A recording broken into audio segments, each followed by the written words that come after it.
Well, good evening. Let's try that again. Good evening, everyone. Pastor Shane here with our semi-daily devotional. It comes from Exodus. We're finally out of Genesis. It comes from right at the beginning of Exodus, chapter 1, verses 1 through 22. It's basically the entire first chapter of the Exodus.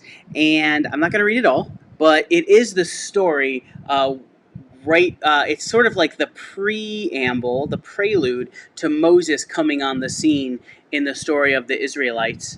So go ahead and read all that. The key verses are the verses where the midwives basically just don't do anything that Pharaoh asks them to, commands them to do.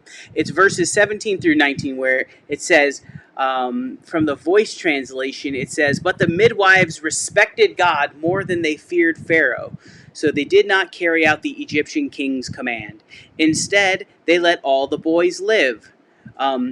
Before this, Pharaoh basically tells the midwives to kill all of the boys born to Hebrew women. If it's a girl, then they can live, but they're ordered to kill all the Hebrew baby boys. But instead, they let all the boys live. When Egypt's king heard this news, he sent for the midwives. Pharaoh said, "Why have you disobeyed my orders and allowed the boys to live?" And the midwives respond with this: because unlike Egyptian women, Hebrew women are hardy and energetic, and they give birth before the midwife arrives to help. So basically, they lie. They lie to Pharaoh here. God was good to the midwives, and under their care, the Israelite women had many more children. Despite Pharaoh's orders, the people of Israel became stronger and more powerful.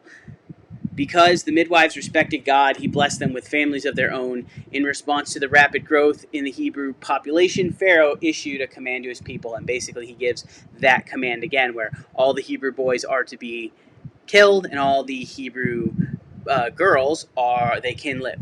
So that is where we're going to focus today for our devotion.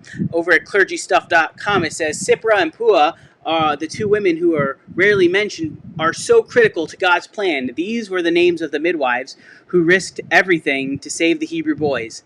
Not only did they assist in their births, but they also lied to Pharaoh, saying, "Because the Hebrew women are not like the Egyptian women, for they are vigorous and give birth before the midwife comes to them."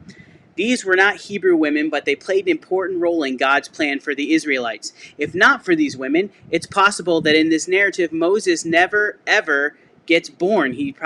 Or at least he's probably not allowed to live. Without Moses, God's plan would have been vastly different. As it turns out, the combination of the threat of death combined with the reality of the assistance of the midwives made it possible for Moses to be born an Israelite and raised an Egyptian, both of which helped position Moses perfectly for helping deliver the Israelites to freedom. While God's blessings were for the Israelites to bless the world, it seems the world was also poised to bless the Israelites. God was able to use non-Hebrew women to deliver the Israelites. Is it possible that today God can use non-Christians to co-create God's kingdom on earth? And there's the question. Do you think it's possible that today God can use non-Christians to help bring forth the kingdom of God on earth? I can't. I believe it. What do you think?